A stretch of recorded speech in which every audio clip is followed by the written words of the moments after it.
Hello বন্ধুরা, home স্টাডিতে আপনাদের স্বাগত জানাই। আজকে আমরা আলোচনা করব ওজোন স্তর নিয়ে এবং ওজোন স্তর রিলেটেড যাবতীয় যা কিছু আছে সমস্ত কিছু নিয়ে। এটা বলতে পারি যে আপনারা যদি এই ভিডিওটি সম্পূর্ণ দেখেন তাহলে ওজোন স্তর নিয়ে আপনাদের আর কোনো অন্য ভিডিও বা অন্য কোথাও সার্চ করার দরকার হবে না। আজকে আমরা আলোচনা করব ওজোন স্তর প্রথম কে সন্ধান করে, কে আবিষ্কার করে, ওজোন হল কি, ওজোন স্তর কোন এককের মাধ্যমে মাপা হয়, ওজোন স্তরের গুরুত্ব কী, এই প্রত্যেকটা জিনিস, এমনকি আন্টার্কটিকার উপর ওজোন গ্রহর সৃষ্টির কারণ কি, এই প্রত্যেকটা জিনিসই আমরা আজকে আলোচনা করব এবং কিভাবে ওজোন স্তরকে আমরা রক্ষা করতে পারি।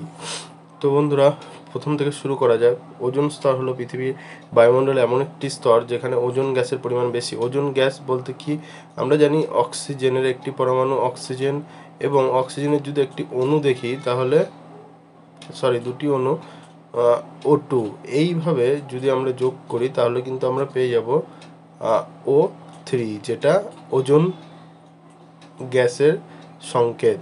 এই O3 হলো ওজোন গ্যাসের সংকেত। এই বায়ুমণ্ডলের যে স্ট্র্যাটোস্ফিয়ার রয়েছে, আপনাদের যখন আমি বায়ুমণ্ডলের যে বিভিন্ন স্তর পড়িয়েছিলাম সেই স্তরের মধ্যে দেখবেন ওখানে স্ট্র্যাটোস্ফিয়ারে 20 থেকে 30 কিলোমিটারের মধ্যে ওজোন স্তরের ঘনত্ব সব থেকে বেশি বলেছিলাম। এই যে ওজোন স্তর 20 থেকে 30 কিলোমিটারের মধ্যে যার ঘনত্ব সবচেয়ে বেশি, এই ওজোন স্তরের মৌসুমি ভেদে বা পুরুত্ব স্থানভেদে কিন্তু আলাদা আলাদা হয়। অনেক সময় মতান্তরে আপনারা দেখতে পাবেন, আমি এখানে দেখাবো যে 20 থেকে 50 কিলোমিটার পর্যন্ত অনেকে ধরে, অনেকে 20 থেকে 30 কিলোমিটার পর্যন্ত ধরে। ঠিক আছে, আপনার পরীক্ষায় যেভাবে অপশন আসবে আপনি সেভাবে উত্তর দেবেন। আবিষ্কারকের কথা যদি বলে থাকি, আমরা 1913 সালে ফরাসি বিজ্ঞানী ফ্যাব্রি এবং বুসন সর্বপ্রথম ওজোন স্তরের উপস্থিতি প্রমাণ করেন। সূর্য থেকে আমরা জেনে নিই সূর্য থেকে কি কি নির্গত হয়। সূর্য থেকে কিন্তু সব ধরনের তরঙ্গ নির্গত হয়। আপনি যদি বলেন সাউন্ড ওয়েভ থেকে এক্স রে, কসমিক, প্রত্যেকটা ওয়েভ সৃষ্টি হয়ে থাকে।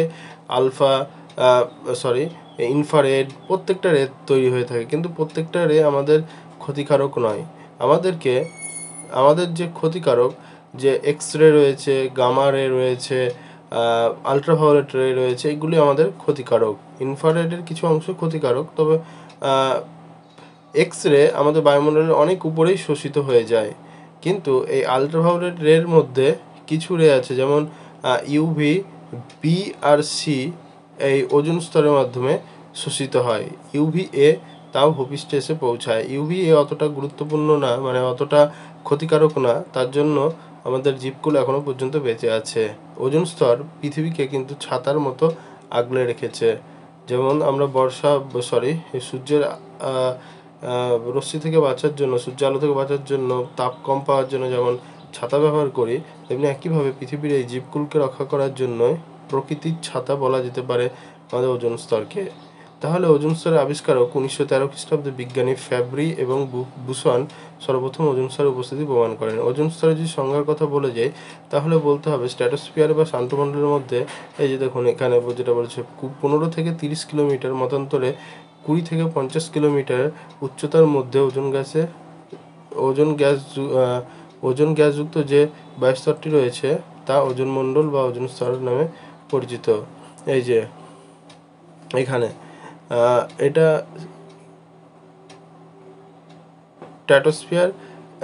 এটা টপোস্ফিয়ার, এটা স্ট্র্যাটোস্ফিয়ার। বিমানটা এখানে হওয়া উচিত ছিল, যদিও ছবিতে, যাই হোক।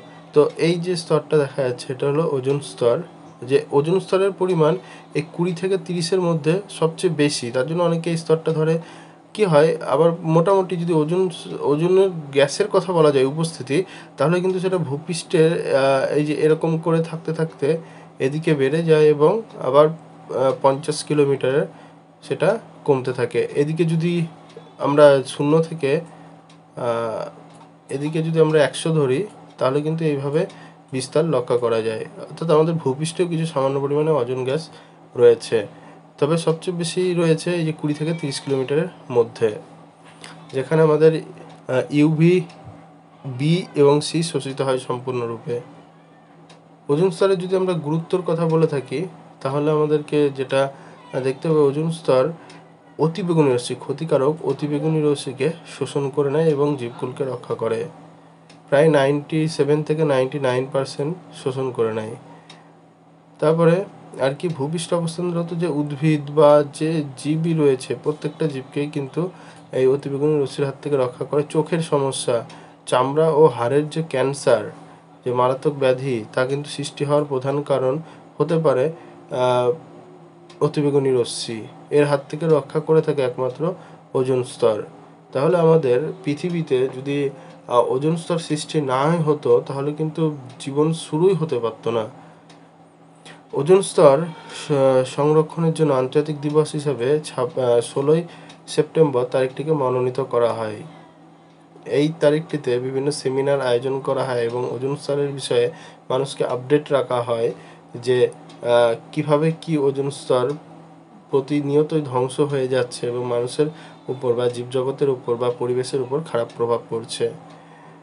পরিমাণের একক, ওজোন স্তরের পরিমাণের একক হলো ডপসন, ডিইউ হিসাবে ধরা হয়। ব্রিটিশ পদার্থবিদ ও আবহবিদ জিবিএম ডসবন এর ডপসনের নাম অনুসারে এই ডপসন একক ব্যবহার করা হয়ে থাকে। ওজোন স্তরের যে বিনাশের কারণ যদি আমরা আলোচনা করতে হয় তাহলে এখানে দুটি কারণই আলোচনা করা যায়, প্রাকৃতিক কারণ আর মানব সৃষ্টি কারণ। প্রাকৃতিক কারণ হচ্ছে ওজোন স্তর বজ্রপাত, অগ্নুৎপাত, আলোক রাসায়নিক বিক্রিয়া, অতিবেগুনি রশ্মির প্রভাবে এই প্রত্যেকটা কারণে কিন্তু অক্সিজেনের যে O3 মানে ওজোন স্তরের যে অণু সে কিন্তু ভেঙে যায়। ভেঙে গিয়ে কি তৈরি হয়, একটা পরমাণু তৈরি হয় আর দুটো ওজনের অণু তৈরি হয়। তো এর ফলে কি বাতাসে অক্সিজেনের সরবরাহ বাড়ে, অক্সিজেনের ভারসাম্য বাড়ে, কিন্তু ওজোন গ্যাসের যে ওজনের যে পারদ বা স্তর, সেই স্তর কিন্তু ক্ষতিগ্রস্ত হয়ে যায়। বিশেষ করে বজ্রপাত যখন হয় তখন হয়ে থাকে এটা, অগ্নুৎপাতের ফলে হয়ে থাকে, আলোক রাসায়নিক বিক্রিয়া এবং অতিবেগুনি রশ্মির ফলে তো প্রতিনিয়ত হচ্ছেই। তবে কি প্রাকৃতিক যে কারণগুলিতে ধ্বংস হয় তেমনি প্রাকৃতিকভাবেই ওজোন স্তর সৃষ্টি হয়ে থাকে। প্রাকৃতিক কারণগুলি অতটা গুরুত্বপূর্ণ না, কিন্তু যেটা বর্তমানে গুরুত্বপূর্ণ সেটা হচ্ছে মনুষ্য সৃষ্টি কারণ। এই যে জায়গাগুলি আপনারা দেখতে পাচ্ছেন এটা হলো ওজনের স্কেল ডিইউ অর্থাৎ ডপসন, যেখানে 100 এই যে কালারের মাধ্যমে দেওয়া হয়েছে কোথায় কেমন, যেখানে 500 সেখানে লাল, অর্থাৎ এই যে এই জায়গাগুলিতে রয়েছে, এই জায়গাগুলিতে কোনো ভয়ের কারণ নেই। তারপর রয়েছে 400 যেখানে হালকা হলুদ ইয়েলো সেখানে 400, তারপরে সবুজ যে জায়গাগুলিতে রয়েছে 300। প্রধানত 200-র নিচে ক্ষতিকারক মানা হয়, ক্ষতিকারক হিসেবে ধরা হয়, কারণ এর মধ্যে দিয়ে অতিবেগুনি রশ্মির অনেকাংশই ভূপৃষ্ঠে প্রবেশ করে যা মানুষ এবং জীবজগতের পক্ষে ক্ষতিকারক হয়ে থাকে। যে বেগুনি যে কালারগুলি রয়েছে এই সম্পূর্ণটাই প্রায় 200-র কম, যা খুবই ক্ষতিকারক জীবকুলের জন্য। প্রধানত একমাত্র ওই আন্টার্কটিকা যে মহাদেশ রয়েছে তার উপরেই এই ধরনের ওজোন হল এখন অবধি দেখা গেছে। মনুষ্য সৃষ্ট যে কারণগুলি রয়েছে তার মধ্যে প্রধান কারণ হচ্ছে সিএফসি নির্গত। যে সমস্ত জায়গা থেকে সিএফসি নির্গত হয় প্রত্যেকটা জায়গায়, যেমন হচ্ছে আমরা যদি দেখে নিই এখনই উৎস, সিএফসির উৎস রেফ্রিজারেটর, এয়ার কন্ডিশনার, ফোম শিল্প, রং, প্লাস্টিক, সুগন্ধি, কম্পিউটার এবং অন্যান্য যন্ত্রের সার্কিট পরিষ্কার করার ক্ষেত্রে সিএফসি নির্গত হয়। এছাড়াও কলকারখানা ও যানবাহনে যে বিষাক্ত কালো ধোঁয়া বা টানারি, এই কারখানার বজ্র পদার্থ পরবর্তীকালে বিভিন্ন রাসায়নিক বিক্রিয়ার মাধ্যমে বায়ুমণ্ডলে ক্লোরিন গ্যাস, প্রধানত ক্লোরিন গ্যাস গুরুত্বপূর্ণ ভূমিকা পালন করে। কি করে এই ক্লোরিন গ্যাস বাতাসে, আপনাদের এখানে দেখিয়ে দিই যে ক্লোরিন গ্যাস O3 অর্থাৎ ওজোন গ্যাস সঙ্গে Cl অর্থাৎ ক্লোরিন যুক্ত হয়ে কি করে O2 plus O plus Cl অর্থাৎ ক্লোরিন তৈরি হয়ে গেল আবার আলাদাভাবে, আর অক্সিজেন তৈরি হলো, আর হচ্ছে অক্সিজেন, এটা হচ্ছে অক্সিজেন O2 তৈরি হলো, আর তৈরি হলো কি অক্সিজেনের একটি পরমাণু তৈরি হলো।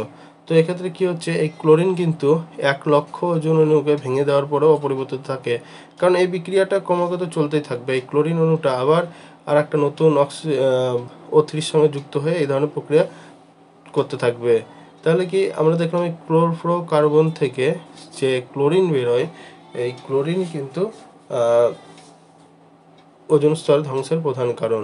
বিশেষ করে CFC11, CFC12 এবং CFC113।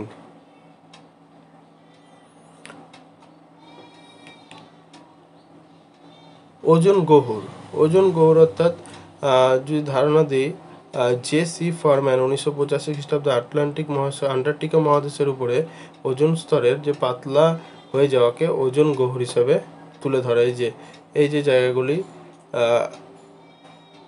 আন্টার্কটিকা মহাদেশের উপরে, এখানে ওজন গহ্বর সৃষ্টি হয় প্রতি বছরই। তবে এটা ন্যাচারাল কারণে যেমন সৃষ্টি হয়, তেমনি অটোমেটিকই এটা ভরে যায়। আর এখানে যেহেতু জনবসতি নেই, জিরো, এবং এমন কিছু প্রাণী রয়েছে, তো খুব গুরুত্বপূর্ণ, এখনো অবধি ক্ষতিকারক প্রভাব সেভাবে পড়েনি।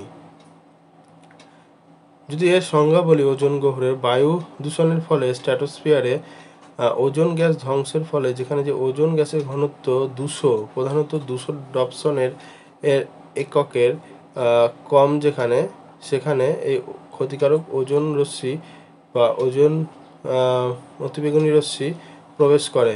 একেই ওজন গহ্বর বলে। যেখানে 200 ডপসনের থেকে কম ওজন স্তরের পরিমাণ, সেখানে অতিবেগুনি রশ্মি প্রবেশ করতে পারে এবং সেটা ক্ষতি হতে পারে। তো সেই সমস্ত জায়গাগুলোকে ওজন গহ্বর বলা হয়। তবে বর্তমানে এই জায়গাটাই, অর্থাৎ আন্টার্কটিকা মহাদেশের উপরের অংশতেই এই গহ্বর সৃষ্টি হয়েছে। কেন সৃষ্টি হয়েছে এটা আলোচনা করব। ওজন গহ্বরের পরিমাণ যদি দেখি, 1992 খ্রিস্টাব্দে 2.3 কোটি বর্গ কিলোমিটার ছিল, যা 2000 সালে 2.95 কোটি বর্গ কিলোমিটার হয়। অর্থাৎ এর প্রসার কিন্তু দিনের দিন বেড়েই চলেছে। হয়তো আরও অল্প ছিল, সেটা আস্তে আস্তে বেড়ে চলেছে। সেটা আমাদের ভুলের কারণেই ক্রমাগত বেড়ে চলেছে। এবার কি, আন্টার্কটিকা মহাদেশের উপরে ওজন গহ্বর সৃষ্টির কারণ কেন সৃষ্টি হচ্ছে? আন্টার্কটিকায় একমাত্র ওজন গহ্বর পরিলক্ষিত হয় আন্টার্কটিকা অঞ্চলে একটানা 6 মাস উষ্ণতা -78 নিচে থাকে, যা মেরু স্ট্র্যাটোস্ফিয়ারিক মেঘ অর্থাৎ পোলার স্ট্র্যাটোস্ফিয়ারিক ক্লাউড সৃষ্টি সহায়ক হয়। এই মেঘ ওজন গ্রহর সৃষ্টির মূল কারণ। এক ধরনের মেঘ সৃষ্টি হয় বায়ুমণ্ডলের ঊর্ধ্বস্তরে, অর্থাৎ যে স্ট্র্যাটোস্ফিয়ার যে স্তর রয়েছে, আমরা যদি ভূপৃষ্ঠ দেখে টপোস্ফিয়ার, তারপর যদি স্ট্র্যাটোস্ফিয়ার দেখি, এই স্ট্র্যাটোস্ফিয়ারে এক ধরনের মেঘ তৈরি হয়। কারণ কি, এই যে মেরু অঞ্চলে